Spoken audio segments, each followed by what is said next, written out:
بسم الله الرحمن الرحيم. قال الله تعالى في الكتاب المجيد وفرقان الحميد: والعصر إن الإنسان لفي خسر إلا الذين آمنوا وعملوا الصالحات وتواصوا بالحق وتواصوا بالصبر. قرآن پاک کی آخری صورتوں میں سے ایک صورت میں نے آپ کے سامنے تلاوت کی، اور اس صورت کو ہم اکثر تلاوت بھی کرتے ہیں، اس کو یاد بھی رکھتے ہیں۔ نمازوں میں بھی اس صورت کو ہم اکثر پڑھتے رہتے ہیں، اور یہ بڑی ہی مختصر اور چھوٹی سی ایک صورت ہے جس کی بہت ہی مختصر 3 آیات پر مشتمل ہے۔ والعصر، قسم ہے زمانے کی، ان الانسان لفی خسر، بے شک انسان خسارے میں ہے، الا الذین آمنوا وعملوا الصالحات، سوائے ان لوگوں کے کہ جو اللہ پر ایمان لائے، وعملوا الصالحات، اور اچھے اعمال کیے، اچھے کام کیے، وتواصوا بالحق، اور حق کی تلقین کرتے رہے، سچائی کی تلقین کرتے رہے، وتواصوا بالصبر، اور صبر کی اور ثابت قدمی کی تلقین کرتے رہے۔ اس صورت کا شان نزول ہمیں یہ بتاتا ہے کہ یہ مکہ کا جو ابتدائی دور تھا، اس دور میں یہ صورت نازل ہوئی، اس وقت کہ جب اللہ تعالیٰ کی تعلیمات کو مختصر اور دلکش اور ایسے انداز میں بیان کیا جاتا تھا جو لوگوں کے دلوں میں اتر جاتی تھی، اور سننے والوں کے دلوں میں یہ آیات نقش ہو جاتی تھی۔ اس صورت میں اللہ تعالیٰ نے انسان کی کامیابی، ناکامی، محرومی،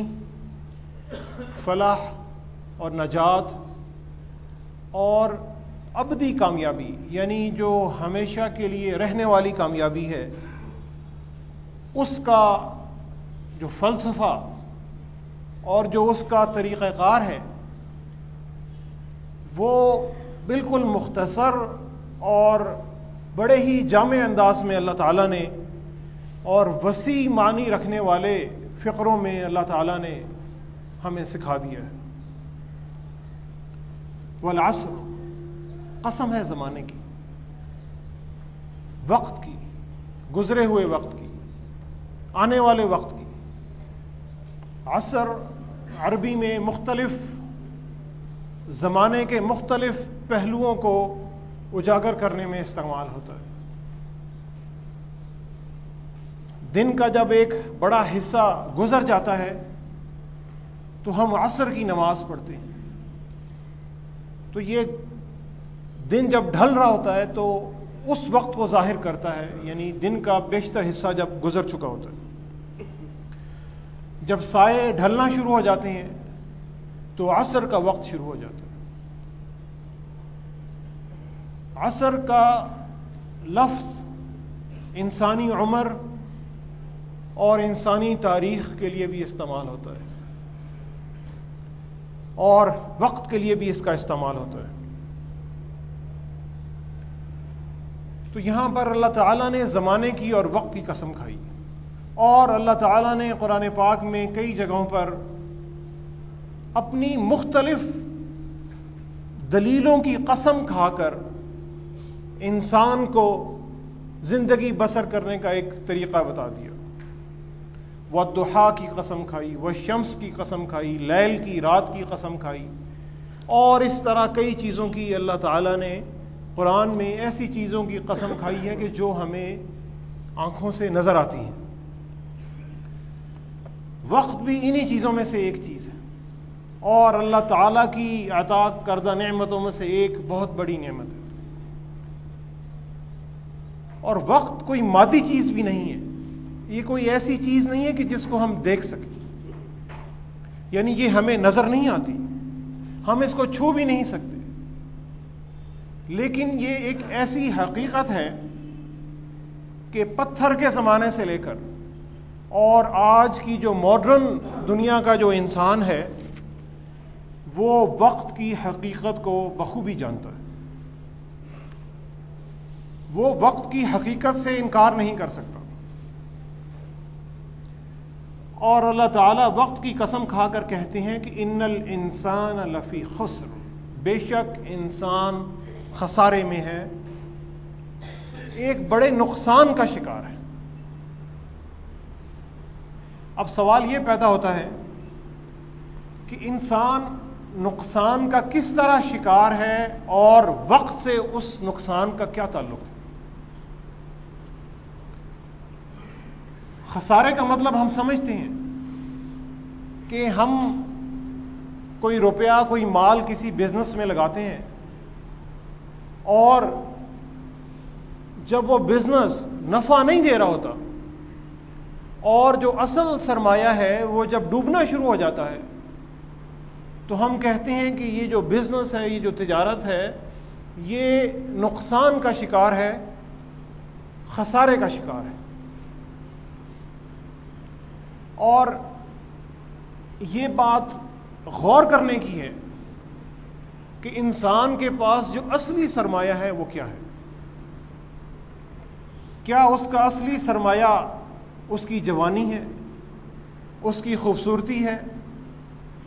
اس کا مال ہے، اس کا جاہ و جلال ہے، اس کی شان و شوکت ہے، اس کا بینک بیلنس ہے، اس کی جائیداد ہے، یا انسان کا اصل مال جو ہے اس کا وقت ہے؟ اور اگر ہم تھوڑا سا اور غور کریں تو ہمیں احساس ہوگا کہ انسان کا جو اصل سرمایہ جو اللہ تعالیٰ نے ہر انسان کو عطا کیا وہ روپیہ اور مال اور دولت نہیں ہے بلکہ وقت ہے، کیونکہ انسان دنیا میں جو بھی کماتا ہے، جو بھی وہ کام کرتا ہے، اس کے لیے انسان کو وقت درکار ہوتا ہے، اور انسان نے جو مال کمایا ہے اور جب اس مال کو خرچ کرنا چاہتا ہے تو اس کے لیے بھی اس کو وقت درکار ہوتا ہے، صحیح استعمال کرنا چاہتا ہے تو بھی اس کو وقت چاہیے، اور اگر وہ غلط استعمال کرنا چاہتا ہے تو تب بھی اس کو وقت چاہیے۔ اور اگر انسان کے پاس وقت کی مہلت ختم ہو جائے، اس کا وقت ختم ہو جائے، تو چاہے اس کے پاس کتنا ہی مال و دولت کیوں نہ ہو، کتنی ہی شان و شوکت کیوں نہ ہو، وہ اس سے رتی برابر فائدہ بھی نہیں اٹھا سکتا۔ جب موت کا وقت آ جاتا ہے اور زندگی کی ساعتیں، زندگی کے سیکنڈز اور جو منٹس ہیں جب وہ ختم ہو جاتے ہیں تو انسان کسی بھی چیز سے، کسی بھی مال سے، کسی بھی منافع سے جو اس نے کمایا ہوتا ہے وہ پھر اس سے فائدہ اٹھانے کے قابل نہیں رہتا، اور اس کی جو ساری چیزیں ہیں، ساری کمائی بیکار ہو جاتی ہے، اس کا مال وارثوں کا مال بن جاتا ہے، اس کے مال پہ کچھ اور لوگ قابض ہو جاتے ہیں۔ اور اگر آپ جدید بزنس کی، سائنس کی اور مینجمنٹ کی جو کتابیں ہیں ان کو اٹھائیں، ان کو پڑھیں، تو آپ کو یہی بات وہاں پر ملے گی کہ انسان کے پاس جو اصل سرمایہ ہے وہ پیسہ نہیں ہے، بلکہ جو اصل سرمایہ ہے وہ انسان کا وقت ہے۔ یہ وہ سرمایہ ہے جو ہر سرمایے سے مختلف ہے، اور جو سارے سرمایے ہیں وہ وقت کے تابع ہو جاتے ہیں۔